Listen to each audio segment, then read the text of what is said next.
Mesdames, Messieurs, bonjour et bienvenue à ce rendez-vous de l'information dans le sommaire. Le système éducatif béninois pourrait connaître de nouvelles réformes. Les acteurs du domaine sont en atelier d'élaboration du cadre d'orientation curriculaire pour le Bénin. C'est un document qui va définir les grandes orientations politiques, théoriques et pédagogiques du système éducatif.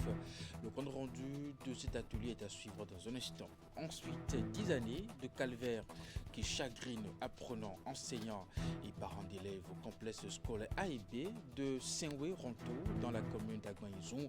En ce début de vacances, les voix s'élèvent encore pour lancer des appels au secours et permettre à la communauté scolaire de travailler dans de bonnes conditions d'ici la rentrée prochaine. Et puis enfin, après une rencontre à Cotonou ce week-end entre délégations du Niger et du Bénin, des préalables ont été officiellement posés. On parle d'un accord sur le principe de la non-utilisation du territoire et d'un État pour mener des actions hostiles de déstabilisation contre l'autre. Le Niger propose aussi une transparence totale sur les dispositifs étrangers stationnés à proximité de la frontière. Quelle lecture peut-on faire de ces conditions? Nous avons posé la question à Morgana Soba, consultant en géopolitique. Voilà pour vous le sommaire de cette édition. À nouveau bonjour et bienvenue si vous nous rejoignez. Le Bénin s'est engagé à impulser un changement qualitatif de son système éducatif. Les acteurs du domaine sont en atelier d'élaboration du cadre d'orientation curriculaire pour le Bénin. C'est un document qui va donc définir les grandes stratégies, les grandes orientations politiques, théoriques et pédagogiques du système éducatif. La cérémonie officielle devant conduire au lancement du dit processus s'est déroulée ce lundi en présence des partenaires techniques et financiers. Voici le compte rendu. Les experts du domaine de l'éducation au Bénin réfléchissent sur l'amélioration du système éducatif. Le cadre d'orientation curriculaire pour le Bénin en cours d'élaboration ici est un document référentiel qui va assurer d'ici 2030 à tous les apprenants sans distinction aucune l'accès aux compétences, à l'esprit d'entrepreneuriat et à l'innovation. De 72 jusqu'à ce jour-ci, il y a eu des curricula. On se fixe toujours un cadre pour l'élaboration de ces documents-là. Maintenant, il est question parce que le primaire ne peut pas avoir son cadre à part, le secondaire ne peut pas avoir son cadre à part. Le système, c'est un continuum. Donc, il faut un document qui prend en compte tout le secteur béninois, du préscolaire jusqu'à l'enseignement supérieur, en passant par l'enseignement technique et la formation professionnelle, les alternatives éducatives. La mise en œuvre de cette vision du gouvernement béninois a été rendue possible grâce au soutien de plusieurs partenaires, notamment l'UNESCO et l'Agence française de développement. Ils assurent un rôle de leader pour redynamiser le secteur. Renforcer la capacité des experts nationaux. Et ce renforcement sera fait par une équipe d'experts de l'UNESCO, du Bureau international de l'éducation. Et donc, il y a la formation, le diagnostic, la rédaction proprement dite du cadre et la dernière étape, la validation institutionnelle. Démarré ce lundi, cet atelier prendra fin vendredi 26 juin 2026. Plusieurs activités sont prévues, dont une présentation sur le contexte, la situation et les défis de l'éducation et du curriculum au Bénin. Santé, intelligence artificielle, un mariage qui s'impose désormais au Bénin. Vendredi dernier, l'Académie des sciences, arts et lettres du Bénin a réuni experts et praticiens autour d'une question centrale: comment les nouvelles technologies peuvent-elles transformer les soins de santé juste dans les zones les plus reculées du pays? Plusieurs communications ont meublé ce rendez-vous d'échange entre chercheurs professionnels de la santé. Voici les images. De formation. C'est sous le signe de l'innovation et du débat scientifique que s'est tenu ce vendredi de l'Académie, organisé par la Commission permanente santé de l'Académie des sciences, arts et lettres du Bénin. La thématique répond aux difficultés relevées dans des zones périphériques du système sanitaire béninois. L'intelligence artificielle apporte aujourd'hui, et en tout cas, beaucoup de possibilités, beaucoup de possibilités d'amélioration, d'épanouissement de tout système comme de tous les individus. Donc La question que se pose l'académie dans son rôle qui consiste à réfléchir et à proposer aux décideurs les meilleures solutions pour résoudre les problèmes de notre pays, nous avons pensé qu'il était important que cela se mette en place. Cela répond aussi à un besoin des acteurs du système de santé de notre pays, quel que soit le niveau de ces acteurs-là, qu'il s'agisse des acteurs périphériques comme des acteurs au niveau les plus centraux, qu'il s'agisse du CNHU, des hôpitaux de zone ou même du ministère de la Santé. Donc c'est en réponse à cette demande-là que nous... Au fil des communications, les dernières avancées technologiques dans le domaine de la santé ont été présentées aux participants. Car si des idées et des initiatives ne manquent pas, l'enjeu est désormais de mieux coordonner l'usage de ces outils numériques appelés à transformer les pratiques de prise en charge et de traitement au sein du système sanitaire béninois. Le constat qui est fait à partir des différentes communications que nous avons reçues, c'est que on ne part pas de rien, il y a quelque chose qui existe, il y a de très bonnes choses qui existent, et ces choses-là méritent d'être ordonnées, d'être disciplinées et d'être améliorées, avec le concours significatif de l'État. Une chose est certaine, la médecine de demain se construit aujourd'hui et la Commission permanente santé de l'Ansalbe compte en être un acteur majeur. 10 années de calvaire qui chagrinent apprenants, enseignants et parents d'élèves complexes scolaires A et B de Sinwe-Ronto dans la commune d'Agbanizon. Plus précisément, en ce début de vacances, les voix s'élèvent encore pour lancer des appels au secours et permettre à la communauté scolaire de travailler dans de bonnes conditions l'année prochaine. L'idée est non seulement de susciter la réaction des personnes de bonne volonté, mais mieux faire réagir les autorités en charge de l'éducation en vue de la réfection des modules de salle de classe décoiffés et en état de décrépitude. À l'école primaire publique de Sinwe-Ronto, Imet Hélène Amoussou nous apporte les images. La situation dure depuis une dizaine d'années et laisse apparemment bien de monde indifférent. Au complexe scolaire A et B de Outo, arrondissement de Sinwe-Lego, dans la commune d'Agbanizon, apprenants, enseignants et parents fréquentent une école en pleine dégradation. Toiture de modules de classe en lambeaux, salle décoiffée par endroits mue en ruine, sol de salle de cours sableux, tout est réuni pour constituer l'une des conditions les plus misérabilistes d'études pour ces tout-petits. Nous sommes allés informer les autorités à haut niveau, je voudrais dire, monsieur le deux dames, et il nous a instruit d'aller formuler une demande et de déposer la demande par la voie hiérarchique. Ce qui a été fait, jusqu'à ce jour, c'est statu quo. Mais nous ne sommes pas restés les bras croisés quand même. Nous avons fait appel à nos grands frères, les ressortissants de Sinwe-Ronto, mais l'heure n'est pas encore sonnée pour nos frères appelés. Donc les enseignants ont dû regrouper ces enfants de ces classes-là dans d'autres et il y a le pléthore. L'école, ou du moins ce qu'il en reste, offre très peu de possibilités à la communauté scolaire. Ces 10 dernières années, apprenants et enseignants se sont accommodés avec les classes multigrades, ce qui impacte le résultat scolaire. Nous souffrons, surtout au moment de la saison pluvieuse, quand il commence par pleuvoir. Les enseignants de ces salles de classe et les élèves sont obligés de faire le déménagement vers les autres salles. Les nombreuses démarches effectuées en direction des responsables du secteur éducatif, de même que les autorités locales, n'ont pas porté de fruits. Aucun regard compatissant pour ces âmes innocentes. Dorénavant donc, seule une solidarité au-delà des frontières de la commune peut redonner dignité et bonheur d'étudier à ces enfants qui sont aussi filles et fils de la République. Nous, élèves du complexe scolaire public de Sinwe-Ronto, lançons nos cris de cœur de venir à nos secours. Et bien voilà ce cri de cœur de ces enfants. Et bien nous restons dans le domaine éducatif. Bientôt, c'est justement la période des vacances scolaires. On s'interroge sur comment passer les bons moments de vacances. Et pour en parler, je suis avec monsieur Fulgence Awangonon. Il est coach scolaire. Coach, bonjour. Bonjour monsieur le journaliste. Merci de votre présence avec nous. C'est moi. Première question d'abord, puisque nous sommes en train de finir l'année scolaire, comment faire le bilan d'une année scolaire? Merci à vous monsieur le journaliste. Nous venons de finir l'année scolaire, il est donc important de regarder dans le rétroviseur pour voir l'année scolaire était quoi, qu'est-ce que nous retenons de l'année scolaire avant de faire notre part pendant les vacances. Alors, le bilan de l'année scolaire est nécessaire parce que, vous savez, le coach Fulgence Aranganou, nous sommes dans l'approche par capacité qui dit que le succès est dans l'action. Mais ça, c'est facile, tout le monde peut le dire. Absolument. Nous revenons à la trilogie du succès qui dit quoi? Que pour réussir, il faut décider, objectif.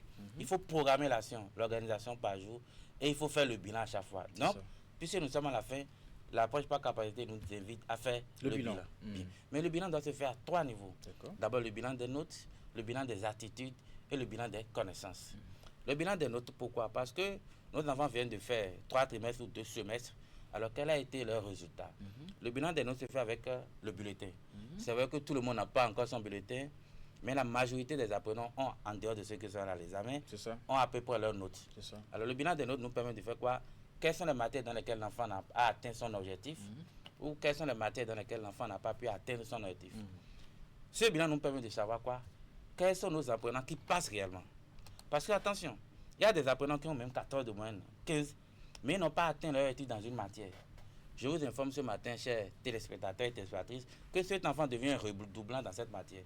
Autrement dit, il a 15 de moyenne, il a 13 ou 14, mais il n'a pas eu 10 au moins. Donc on ne devrait pas se satisfaire de la moyenne générale. Générale, non, pas du tout. Il faut aller matière par matière afin de déterminer les matières dans lesquelles nos enfants passent et les matières dans lesquelles nos enfants ont vu leur succès reporter. Ils sont de vrais redoublants. On peut être passant et être redoublant en année supérieure. Oui, mais être redoublant dans une matière. Ça veut dire quoi? Ça veut dire que nos enfants doivent, dans ces matières où ils ne passent pas parce qu'ils n'ont pas la moyenne, suivre des cours de soutien. Parce que si on ne le fait pas, c'est quoi? L'enfant vient en 3e, il vient en terminale, il passe les examens chaque fois. On dit que c'est la tante ou bien c'est un oncle qui n'a pas son temps, qui prend son verre de cela. Le problème est là. Alors que le problème, c'est qu'il passe sans souvent finir le minimum qu'il doit avoir pour passer. Donc, bilan des notes. Bilan des notes. Alors après ça, il y a le bilan des attitudes. L'autre a dit que ce sont nos attitudes qui nous permettent d'aller en altitude. À partir de ce moment, le bilan des attitudes nous revient. Et là, c'est les parents qui ont pu sur leur enfant. Si vous n'êtes pas disponible, bon, c'est vrai qu'il ne faut pas être seulement présent. Si vous n'êtes pas disponible pour voir que mon enfant, il ne fait pas régulièrement parfois ses exercices, il va parfois à l'école en retard, ou bien là, des attitudes qui inhibent sa capacité à réussir, c'est difficile de fixer le bilan des attitudes. Donc cet exercice revient aux parents. Aux parents et aux enfants. Pour le faire, il faut avoir suivi son enfant tout au long de l'année. Oui, pour savoir, pour comprendre qu'il a eu des attitudes qui n'ont pas vraiment favorisé sa capacité à mieux faire. Et c'est ça qu'on reprend maintenant, de dire, ok, puisque tu n'as pas toujours bien fait tes exercices, donc faire régulièrement mes exercices devient un bilan des attitudes qui va recommencer dès l'année prochaine. C'est-à-dire il n'a pas eu des attitudes qu'il faut, il doit pouvoir se dire l'année qui va venir, je vais changer d'attitude afin de réussir brillamment. C'est cela le bilan des attitudes. Ensuite, on a le bilan de la connaissance. Oui. Le bilan de la connaissance revient avec le bilan des notes. Parce que quand on fait le bilan des notes, on voit que l'enfant n'a pas atteint son objectif dans une matière. Ça, c'est global.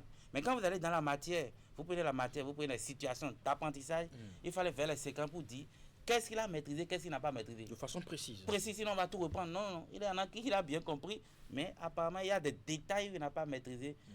Le bilan des connaissances nous permet avec précision de savoir ce que l'enfant n'a pas maîtrisé et de lui reprendre ça, et c'est important afin qu'il réussisse chaque année. Maintenant que nous sommes dans la période des vacances, nous sommes à quelques jours de cette période, comment il faut préparer les vacances et passer de bons moments de vacances? Merci à vous. Passer de bons moments de vacances, c'est une question de méthode et d'organisation. Nous reprenons toujours notre approche par capacité basée sur la trilogie du succès et basée sur l'équation du succès qui dit, lorsqu'on a fini de faire le bilan, on fixe les objectifs. Pas un pas pendant les vacances sans faire le bilan. Le bilan nous permet de fixer les objectifs. Mais nous avons 2 objectifs. Les vacances doivent nous permettre d'accompagner nos enfants à valoriser le talent inné en eux. Vous savez, chaque fois on parle de soit sous-emploi, on parle de manque d'emploi, souvent moi je ris. Vous savez, moi je n'ai jamais qu'il y a quelqu'un qui gère l'honneur. Non, jamais. Mes parents ne sont pas riches. Vous savez, nos enfants, il y a de nos enfants qui, naturellement même, savent faire des tresses. Ils aiment faire la couture. Il y en a même qui dépiècent même le matériel à la maison et qui repartent alors qu'ils n'ont jamais fait technique. Je connais un neveu à moi, c'est souvent lui qui fait tout. Je le lis encore hier, c'était son anniversaire. Naturellement, il a du plaisir. Son bureau est à la cuisine. Vous comprenez avec moi que quand on a des enfants qui ont naturellement des talents, il ne faut pas les engouffrer dans un système où vraiment on va faire 4 ans tout ce qu'on veut là. Il faut qu'ils passent chaque vacances à améliorer ce talent qui est en eux. Donc moi j'ai un enfant, même mes neveux l'ont fait l'année passée, je pense. Il aime faire la couture. On l'envoie faire dans un atelier de couture adapté. Dans un environnement qui coïncide avec son talent. Son talent et son âge, afin qu'il aille améliorer ce talent-là. C'est très important. Mais ce talent, il n'y a pas que ça. On a parfois des enfants qui n'arrivent pas à se maîtriser, qui ont tel temps. On peut leur faire d'autres activités, les arts martiaux. Donc, chaque parent doit identifier ce qui manque à son enfant et lui trouver quelle activité faire dans quel environnement pour qu'il puisse progressivement améliorer ce talent. Un enfant qui fait la couture, qui commence en 6e, qui fait 1 mois, jusqu'en terminale, il peut faire déjà bomba. C'est ça. C'est un plus, ça veut dire que quand il va finir, il ne va pas encore parler de chômage. Il peut déjà commencer par ce talent, trouver de petits trucs et s'améliorer dans autre chose. D'accord. Donc c'est important ce talent inné. Mais l'autre chose, oui. L'autre objectif des vacances, c'est que c'est pendant les vacances qu'on prépare l'année scolaire. Nos enfants il n'y a pas que le travail. Non, il n'y a pas que le talent inné. Il faut encore qu'ils passent ce temps à étudier. Je dis bien un peu, parce que les vacances ne sont pas les moments d'études, je précise. Mais c'est aussi des moments pour améliorer les tâches, les difficultés, pour faire un peu de cours de soutien, pour être en harmonie avec ceux-là qui sont déjà OK, pour que dès la rentrée, que tous ceux qui sont diésés, parce que vous savez, il y a des enfants quand ils reprennent la rentrée, quand ils n'ont rien fait, le cerveau étant au repos pendant longtemps, c'est difficile de prendre. Il y a des gens qui sont diésés, il y en a qui prennent rapidement. Et quand vous êtes diésés, les autres ont repris, vous avez de mauvaises notes qui peuvent vous démotiver. On ne va pas vous attendre à l'école pour dire qu'il va rentrer dans les rangs. Donc il faut qu'ils apprennent un peu dans un rythme totalement relax, je dis très relax, avant de... C'est vrai qu'il y a les cours de vacances, mais ça c'est des cours d'adaptation. Alors qu'est-ce que vous dites alors de ces moments où on permet à l'enfant de se reposer, de s'amuser, les dessins animés, les films et tout ça pendant les vacances? S'amuser c'est très important, c'est même didactique. Vous savez, et je dis s'amuser doit tenir compte d'un certain nombre de paramètres. Nous avons plusieurs de nos enfants qui sont parfois sur des tablettes. Je dis c'est bon, mais nos enfants doivent avoir des jeux traditionnels où on s'amuse ensemble, on apprend à gérer ses émotions, on est aussi un peu en colère. Vous voyez, c'est une sorte de brassage qui améliore l'attitude de l'enfant dans un milieu où il n'est pas seul. Donc on doit tenir compte aussi de l'amusement, de tout ce qu'on fait, tout ce qui est traditionnel, jouer un peu au ballon en faisant attention à nos pieds, s'amuser avec d'autres enfants. Sortir aussi avec les parents. Faire du tourisme. J'ai tout dit, et ça je m'adresse à nos gouvernants. Je dis, si nous adultes, nous voulons prendre des congés en dehors des vacances, on ne doit pas dépasser 2 semaines. Non, ce que je dis, c'est une question de développement. Pourquoi? Plusieurs parents ne connaissent pas leurs enfants. Plusieurs enfants ne bénéficient pas de leurs parents. Parce que papa est tout le temps au boulot. Quand papa prend ses congés, les enfants sont à l'école. Il faut que, moi je dis, je suis gouvernant, je demande très respectueusement à notre cher nouveau président, que je respecte, que j'apprécie, qui a mis son septennat, les enfants au cœur de son septennat grâce à cette gratuité des filles. Je dis, c'est une bonne chose, je le dis. Mais il ne faut plus permettre aux adultes qui travaillent d'avoir des congés de 1 mois en année scolaire. C'est 2 semaines. Vous allez prendre le reste pour vous occuper de vos enfants. C'est ça le développement. Je dis, nos parents, nous adultes, nous ne connaissons pas nos enfants. Nos enfants aussi ne nous connaissent pas. Et on évolue comme ça. Et c'est un jour, on dit, ton enfant fait tel, je dis jamais. Mon enfant peut jamais. Mon frère, je n'y crois pas.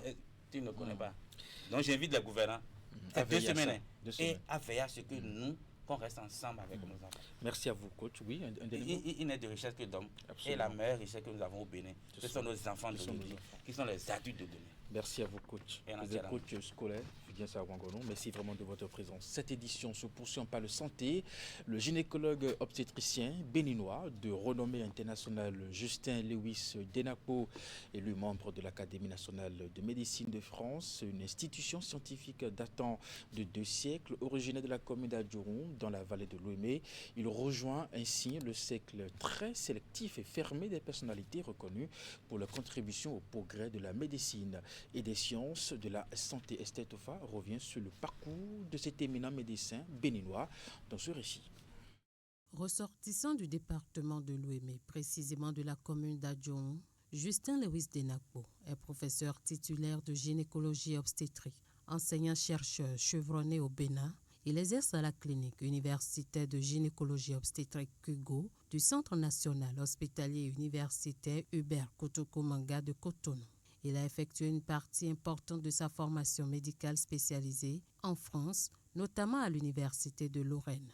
Reconnu comme un grand maître par ses pairs, il se consacre intensément à la transmission du savoir et à l'encadrement des futures générations de médecins et de spécialistes en Afrique de l'Ouest. Ses travaux scientifiques portent principalement sur la réduction de la mortalité maternelle, la gestion des urgences obstétriques, la santé de la reproduction et le dépistage du cancer du sein en milieu subsaharien. Son élection avec plus de 95% des suffrages à l'Académie nationale de médecine de France, prestigieux institut scientifique fondé il y a plus de 2 siècles, représente une première historique pour un médecin béninois, inscrivant la médecine béninoise au sommet de la sphère scientifique francophone. Il est également lauréat du prix IPAS de la Fédération internationale de gynécologie et obstétrique FIGO, saluant son activisme sur le terrain pour le droit à la santé des femmes. Sur sa page Facebook, le lauréat a exprimé sa reconnaissance envers ses collègues et proches.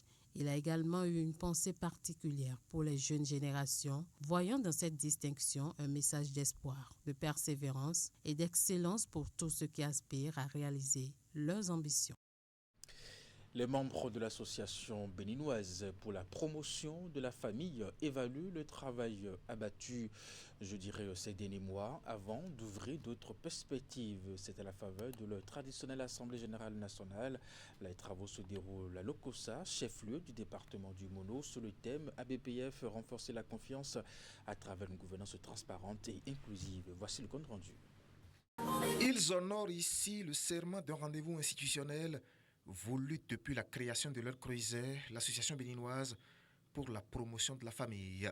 L'Assemblée générale nationale, dans la 31e édition de l'histoire, élit domicile ici, à Lokossa. Au nom de tous les volontaires et équipes techniques de la coordination Sud-Ouest, je vous souhaite la plus chaleureuse des bienvenues à Lokossa, la ville de l'espérance. À Lokossa, l'exercice de redevabilité auquel les membres de l'ABPF sont appelés est placé sous le thème ABPF, renforcer la confiance à travers une gouvernance transparente et inclusive. Et cette confiance ne se décrète pas. Elle se construit jour après jour par la transparence de nos procédures et par l'inclusion de toutes nos forces ou de toutes les forces vives de notre organisation. Une organisation dont les différents rapports d'activité annuels seront examinés au cours de cette Assemblée générale. Des séances de réflexion sont aussi prévues autour des défis à relever les mois à venir. L'ABPF est notre maison commune.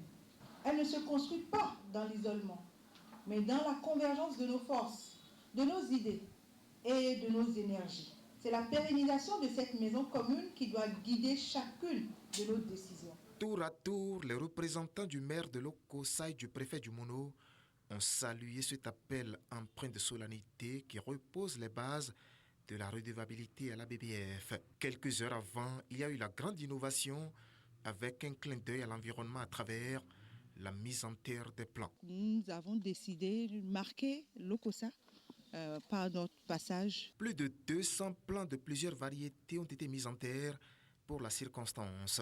L'autre innovation, c'est la foire des régions avec l'installation des stands garnis de produits locaux.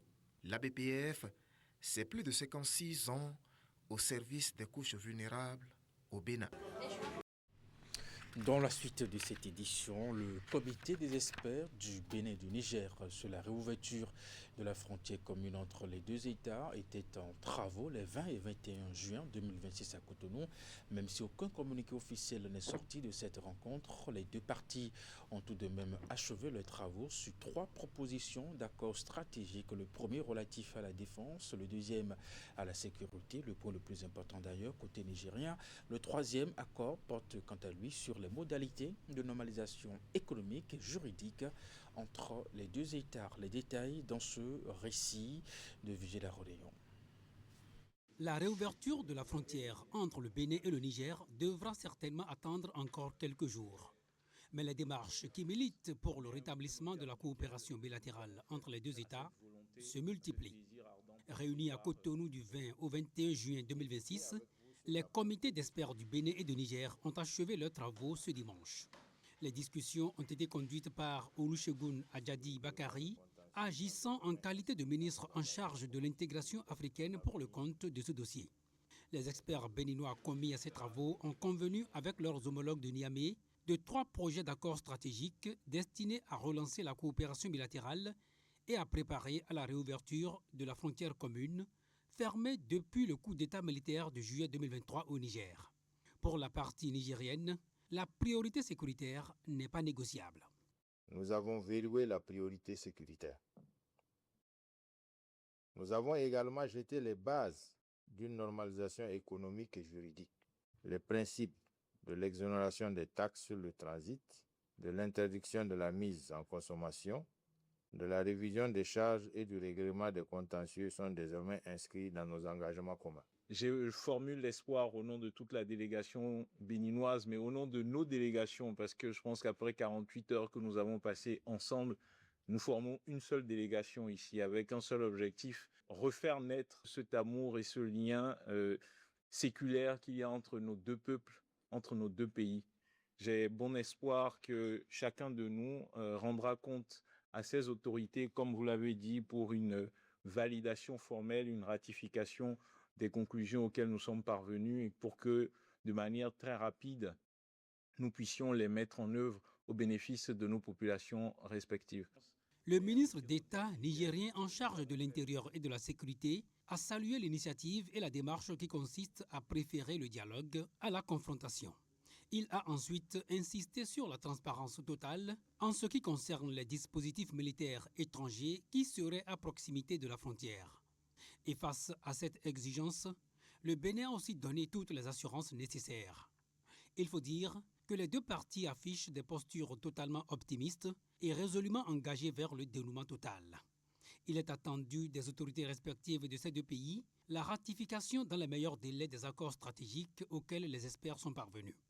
Une ratification qui pourrait déboucher dans les tout prochains jours sur la réouverture de la frontière.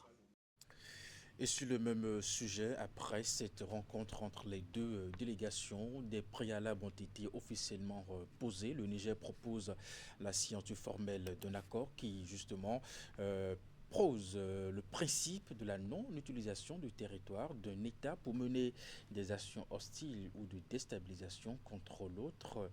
Le Niger propose aussi justement une transparence totale sur les dispositifs étrangers stationnés à proximité de la frontière, puis la création d'une cellule bilatérale de fusion de renseignements. Alors, quelle lecture peut-on faire de ces conditions? Nous avons posé la question à Morgane Assoba, consultant en géopolitique. On l'écoute. Il faut comprendre de façon globale que ce sont des conditions qui devraient aller de soi dans l'interaction entre les États, surtout lorsqu'ils sont frontaliers. En d'autres termes, il devrait y avoir une harmonisation des stratégies de défense parce que le bon voisinage fait partie des éléments pertinents de maintien de la sécurité et de la sûreté d'un État. Et donc, si aujourd'hui on parle de ces conditions, c'est juste une façon d'exiger que ce soit formel, puisqu'entre-temps, il y a une crise de confiance. Il faut rappeler que bien avant cette crise de confiance, il n'y avait pas ces conditions qui existaient dans les rapports entre les deux États, mais pourtant, ce sont des principes qui étaient observés de part et d'autre. Et c'est donc l'intervention de ces crises de confiance et la nécessité de formaliser ces éléments qui font que ce qu'on est en train d'appeler aujourd'hui conditions dans le cas de la réouverture des frontières entre le Bénin et le Niger semble être des conditions, sinon en réalité, ce ne sont que des éléments qu'on est en train de remettre sur la table pour montrer à tout le monde qu'il y a des points sur lesquels on s'est entendu et que ces points doivent être formalisés dans tout document officiel qui montrerait que le Bénin et le Niger ont décidé de passer à une phase beaucoup plus amicale et coopérative de leur interaction. Vous avez bien fait d'évoquer que le Niger a toujours insisté, mais dans la pratique, on n'a pas réellement été mis face à des évidences qui montrent que, d'une façon ou d'une autre, le Bénin a pu contribuer à une quelconque déstabilisation par l'intervention de forces partenaires étant dans des bases militaires au Bénin.